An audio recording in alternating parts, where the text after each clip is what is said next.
J'avais le désir de trouver des psaumes de Noël.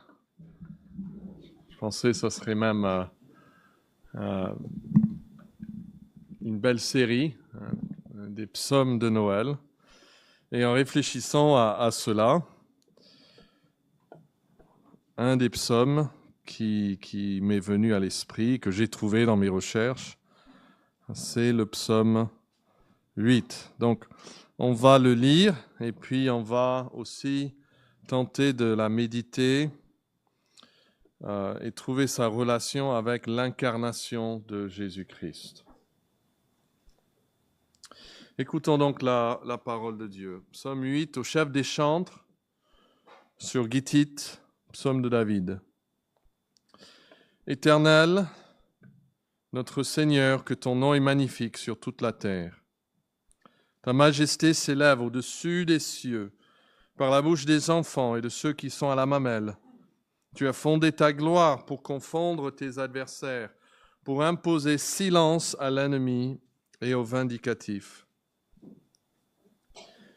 Quand je contemple les cieux, ouvrage de tes mains, la lune, les étoiles que tu as créées, qu'est-ce que l'homme pour que tu te souviennes de lui, et le Fils de l'homme pour que tu prennes garde à lui? Tu l'as fait un peu inférieur à Dieu, et tu l'as couronné de gloire et de magnificence.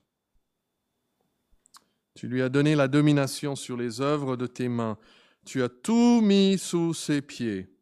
Les brebis comme les bœufs, et les animaux des champs, les oiseaux du ciel et les poissons de la mer, tout ce qui parcourt les sentiers des mers. Éternel notre Seigneur, que ton nom est magnifique sur toute la terre. Vous voyez que c'est un hymne de louange qui commence avec un refrain et qui termine avec le même refrain. Vous pouvez noter ça. Verset 2. Éternel, notre Seigneur, Yahvé, notre Adonai, que ton nom est magnifique sur toute la terre. Et puis, regardez le verset 10. Éternel, notre Seigneur, que ton nom est magnifique sur toute la terre. Je ne sais pas si vous marquez dans votre Bible, mais c'est une bonne chose de marquer le verset 2 et le verset 10 de la même manière pour que le fait que ce soit un refrain ressort visiblement.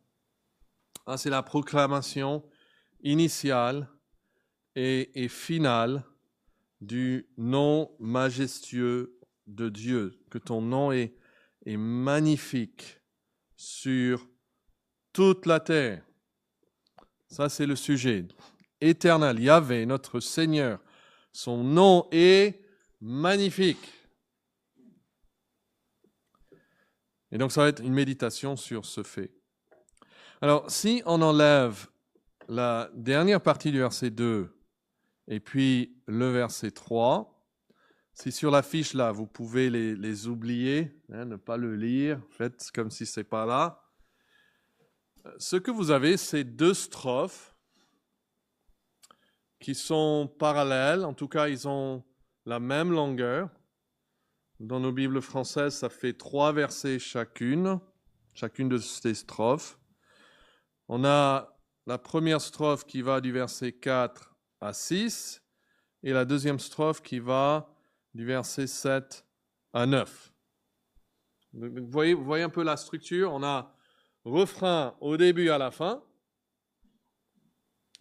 Et puis au milieu, on a 2 strophes de 3 versets chacune. Il y a parfois des chants que nous chantons, on commence avec le refrain, on ajoute la strophe et on revient au refrain. C'est ça. Mais il y a deux strophes. Versets 4 à 6 et puis versets 7 à 9. Et qu'est-ce qu'on voit dans cette première strophe, 4 à 6? Voilà, je vais marquer là, c'est l'honneur que Dieu va accorder à l'homme grâce à sa condescendance. Donc j'ai mis là l'honneur que Dieu, dans sa condescendance, accorde à l'homme. Parfois, on dit que l'homme, il manque de la condescendance, ça peut être positif ou négatif, à notre homme, mais en fait, En réalité, c'est impossible parce que tous les hommes sont sur le même niveau. On peut faire semblant qu'on est meilleur, mais nous ne sommes pas meilleurs les uns que les autres. Mais quand on parle de condescendance, Dieu doit le faire parce que Dieu est bien au-delà de nous.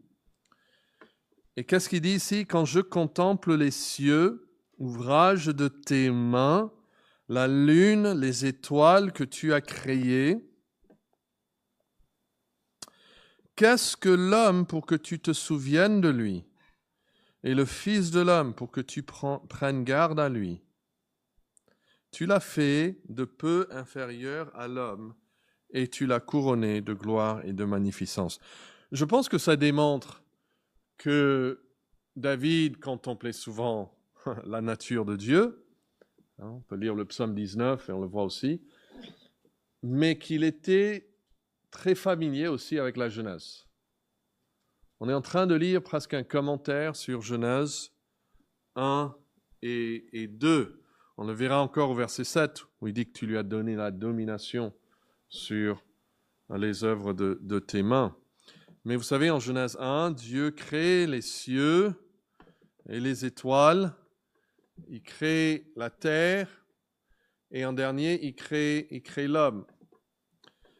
Et il est émerveillé par le fait, d'abord, à la fin du verset 5, que Dieu prend garde à l'homme, que Dieu le voit. Quand les astronautes vont dans l'espace, ils ne peuvent plus voir les hommes, n'est-ce pas? On est trop petits. Soit on voit des choses de près, soit on les voit de loin. On ne peut pas les voir de près et de loin en même temps. Dieu peut les voir de près et de loin en même temps. Il peut voir depuis loin et il peut voir la fourmi, le papillon, l'œil, de façon très claire et nette au même temps. Dieu seul a toutes les perspectives en vue en même temps. Mais non seulement il prend garde à l'homme, mais verset 6 dit que tu l'as fait un peu inférieur à Dieu. Il n'a pas dit qu'il est fait un peu au-dessus des animaux, mais un peu inférieur à Dieu. Le mot là est Elohim, et en Genèse 1 et 2, c'est utilisé exclusivement pour Dieu, mais c'est un mot qui ailleurs dans l'Ancien Testament, quand c'est dans le pluriel, peut aussi faire référence aux êtres créés, aux êtres angéliques. Et la traduction grecque des psaumes, utilisée déjà à l'époque de Christ, la Septante, elle a pris cette interprétation. Tu l'as fait un peu inférieur aux anges. Et Hébreu va revenir et va utiliser le mot ange. Mais ceci dit, je suis convaincu que Dieu ici est la bonne traduction dans le psaume, dans l'Ancien Testament. Nous sommes faits à l'image de Dieu, bien au-dessus même de la création. Et c'est en phase avec ce qu'il dit dans la deuxième moitié du verset 6, « Tu l'as couronné de gloire et de magnificence, comme Dieu, même s'il est inférieur à Dieu. » Ça, c'est la première strophe, 4 à 6. Et puis, regardez la deuxième strophe. C'est la position maintenant que Dieu va conférer à l'homme. Il dit, verset 7, « Tu lui as donné la domination sur les œuvres de tes mains et tu as tout mis sous ses pieds. » Il va développer ça dans les 2 prochains versets. Les brebis comme les bœufs, les animaux des champs, donc tout ce qui est sur la terre, les oiseaux du ciel, tout ce qui est dans le ciel, et puis après, tout ce qui est dans la... Voilà, tout ce qui est dans la mer. Les poissons de la mer, tout ce qui parcourt les sentiers des mers. Donc sur la terre, dans les cieux, dans la mer, l'homme a la domination sur toutes ces choses. Genèse 1, versets 28 à 30, Dieu les bénit et dit, soyez féconds, multipliez, remplissez la terre et quoi? Voilà, assujettissez-la. Et, quel est le verbe juste après? Dominer. Dominer. Dominer sur les poissons de la mer. OK, la mer. Sur les oiseaux du ciel. Et sur tout animal qui se meut sur la terre. Vous voyez, on voit les trois choses dans l'ordre inverse. Et Dieu dit, voici, je vous donne toute herbe portant la semence qui est sur la surface de toute la terre, tout arbre ayant du fruit. Voilà. Et puis il dit, au verset 30, tout animal de la terre, tout oiseau du ciel et tout ce qui se meut sur la terre ayant le souffle de vie, je donne toute herbe verte pour nourriture, et cela fut ainsi. Voilà, il continue après. Mais vraiment, il répète ce fait que l'homme a la domination sur toute chose. Alors, quand nous on pense au mot domination, on pense après la chute. Ça, c'est avant la chute. La domination ne peut qu'être une bonne chose ici. Et où il protège, où il gère, il prend soin de ces choses. Mais quand même, une position d'autorité. Donc il dit, reprenons le refrain, « Éternel, notre Seigneur, que ton nom est magnifique sur toute la terre. » Et ce qui va mettre au centre de cette méditation, c'est l'honneur que Dieu confère à l'homme. Il le fait un peu inférieur à lui, la couronné de gloire et de magnificence, et puis la domination qu'il donne à l'homme sur la création. Tout cela est arrivé, Genèse 1 et 2, et la chute arrive quand? Genèse chapitre 3. Donc, tout cela est arrivé avant la chute. Et la question, une question naturelle qu'on pourrait se poser, après la chute et le fait que l'homme est tombé dans le péché, est-ce que tout cela devient caduc? Est-ce que Dieu dit, voilà, je peux plus faire ça? L'homme, il sera plus couronné de gloire. Parce qu'après tout, nous savons que tous ont péché et sont quoi? Privés de quoi? Voilà. Donc, plus de gloire, plus couronné de gloire.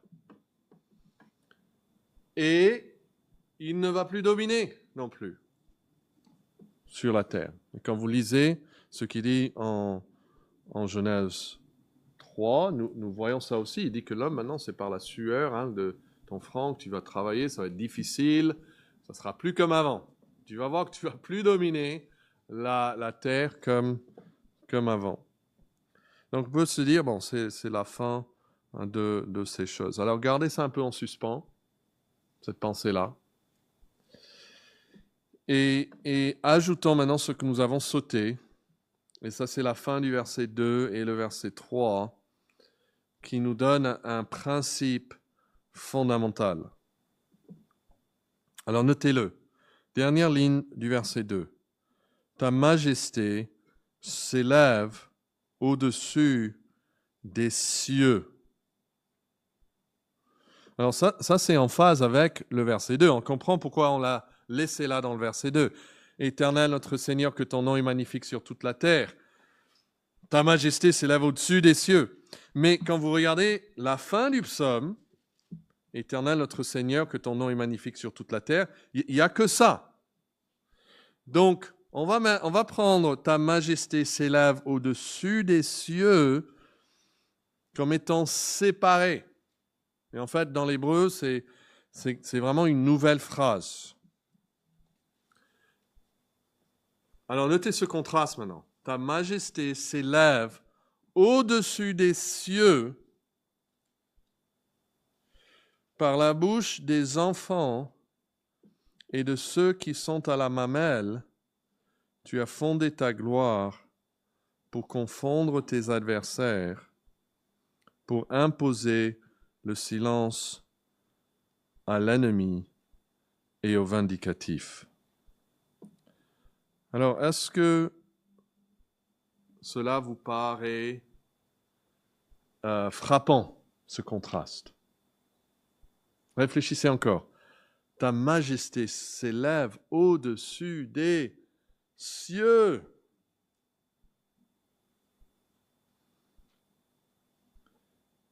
Et pour imposer le silence à l'ennemi,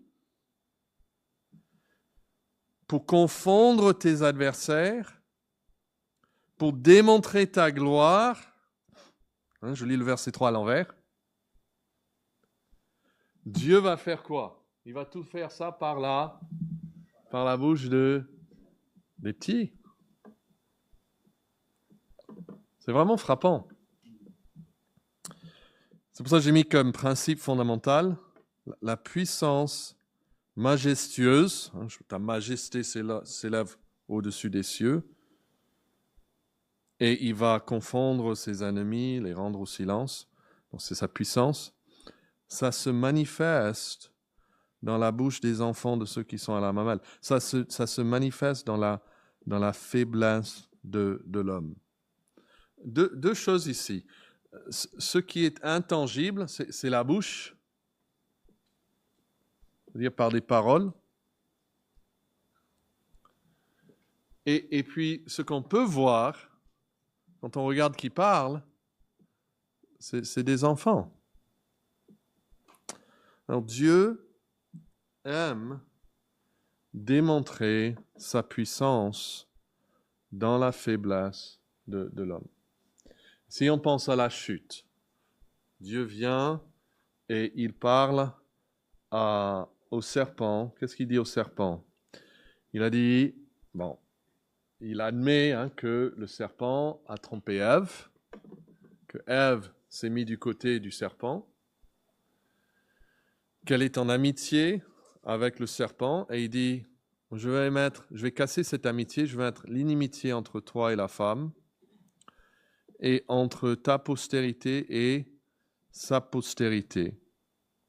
Tu lui écraseras le talon, mais sa postérité, la postérité de la femme, l'enfant de la femme,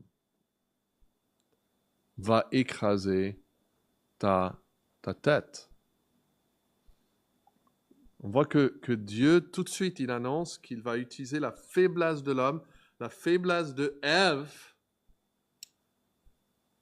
pour écraser et manifester sa puissance, pour confondre les adversaires. Qui est l'ennemi, c'est pas le diable, pour imposer silence à l'ennemi.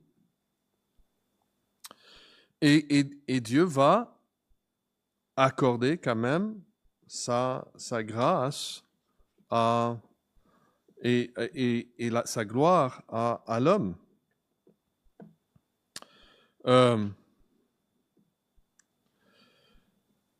Vous ne l'avez pas ici, mais Jésus cite ce passage en Matthieu 21. Donc peut-être vous pouvez marquer la référence et chercher avec moi. 21, 12 à 17. C'est quoi l'occasion? Est-ce que quelqu'un se rappelle où Jésus va citer par la bouche des enfants ceux qui sont à la mamelle, tu as. Jésus est où? Voilà, très bien. Alors on va le trouver, on va le lire. Matthieu 21, à partir du verset 12. Jésus entra dans le temple de Dieu, Matthieu 21, 12. Il chassa tous ceux qui vendaient et qui achetaient dans le temple. Il renversa les tables des changeurs et les sièges des vendeurs de pigeons. Et il leur dit, il est écrit, ma maison sera appelée une maison de prière, mais vous en faites une caverne de voleurs. Des aveugles et des boiteux s'approchèrent de lui. Où? Dans le temple. Est-ce qu'il les a chassés? Non, il les a guéris. Mais les principaux sacrificateurs et les scribes furent indignés à la vue des choses merveilleuses qu'il avait faites. Ces boiteux, ces aveugles guéris là dans le temple. Et en plus, il y a quelque chose de plus qui les embête. Et des enfants qui criaient. On n'aime pas les enfants qui crient dans l'église. Hein? Qui criaient dans le temple, Hosanna au fils de David. Ils lui dirent, entends-tu ce qu'ils disent? Oui. Imaginez, hein? Oui. Et puis il ajoute, n'avez-vous jamais lu ces paroles? Psaume 8, verset 3. Tu as tiré des louanges de la bouche des enfants et de ceux qui sont à la mamelle. Et puis il s'en va.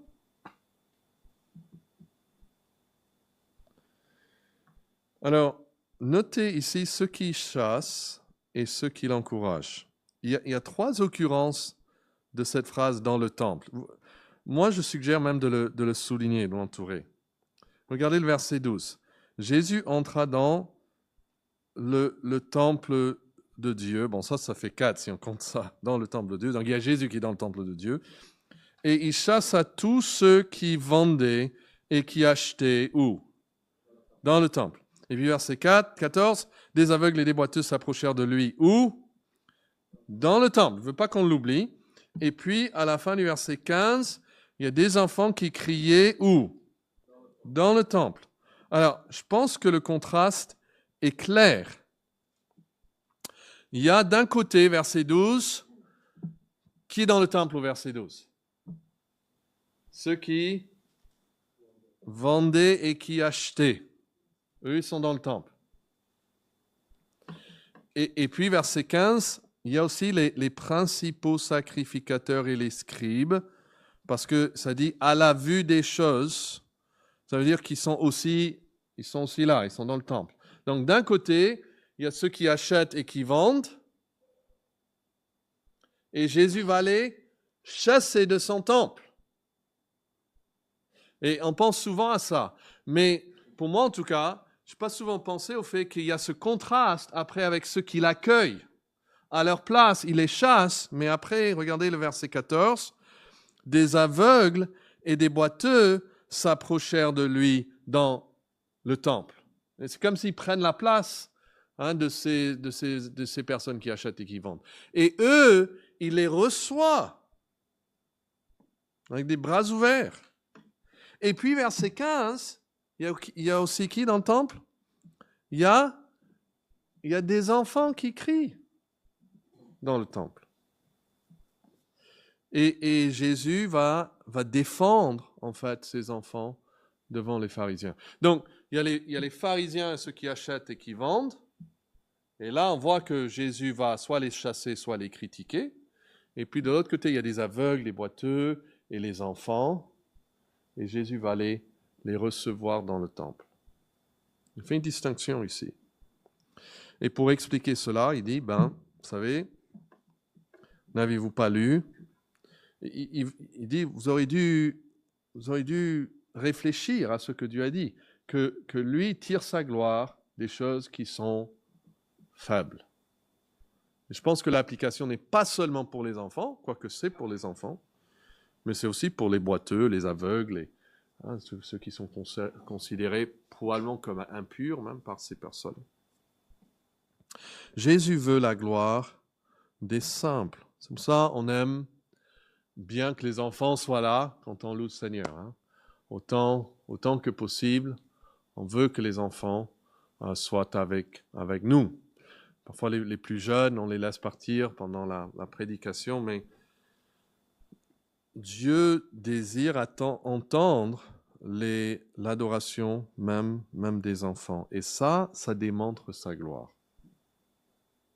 Les hommes qui achètent et qui vendent, ce que font les pharisiens, ça ne le glorifie pas. Mais les pauvres, oui. Alors, un dernier point qui n'est pas sur vos notes, mais vous pouvez l'écrire en bas, c'est que l'exemple suprême de ce principe fondamental, quel est le principe fondamental? La puissance majestueuse se manifeste dans la faiblesse de l'homme. L'exemple suprême, c'est qui? C'est Jésus-Christ. C'est l'incarnation et l'expiation de Jésus-Christ. Regardez encore le principe. La puissance majestueuse se manifeste dans la faiblesse de l'homme. Et notez, puis trouvez avec moi Hébreux 2, 5 à 9. Hébreux 2, 5 à 9. Et nous allons voir que l'exaltation du Dieu fait homme passe par l'abaissement du Fils divin. L'exaltation du Dieu homme, d'abord, ce qui vient avant, c'est l'abaissement. Il dit, tu l'as fait un peu inférieur à Dieu. Hébreux 2, 5, en effet, ce n'est pas des anges que Dieu a soumis le monde à venir dont nous parlons. Donc, quelqu'un a rendu quelque part ce témoignage. Qu'est-ce que l'homme pour que tu te souviennes de lui, ou le Fils de l'homme pour que tu prennes soin de lui? Alors il dit, quelqu'un a rendu quelque part ce témoignage, mais vous savez qui? C'est David, et vous savez où? C'est où? Le psaume 8. Verset 7, tu l'as abaissé pour un peu de temps au-dessous des anges, et tu l'as couronné de gloire et d'honneur. Tu as mis toutes choses sous ses pieds.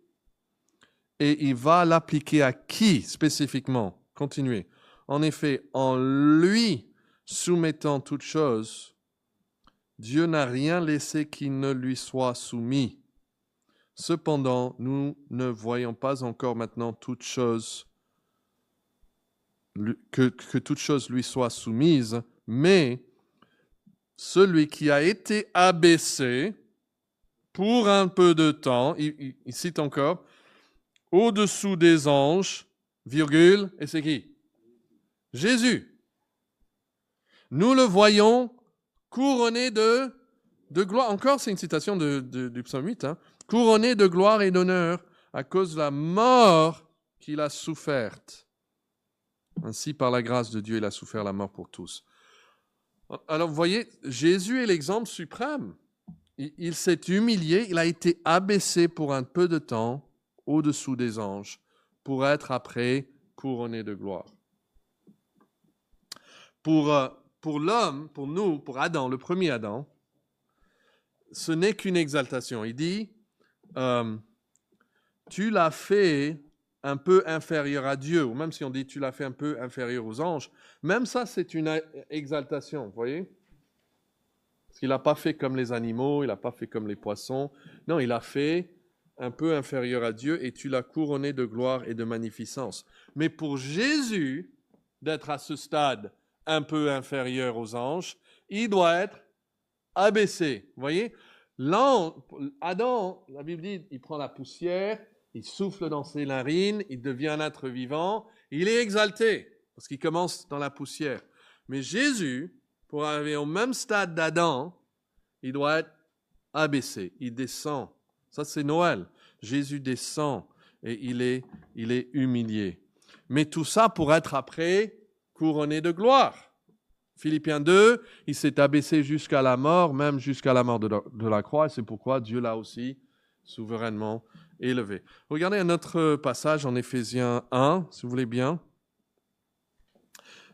Il y a encore quelques passages dans le Nouveau Testament que nous allons voir maintenant, qui, je pense, j'espère, nous vont faire apprécier ce que Jésus a fait, et puis notre part dans ce que Jésus a fait.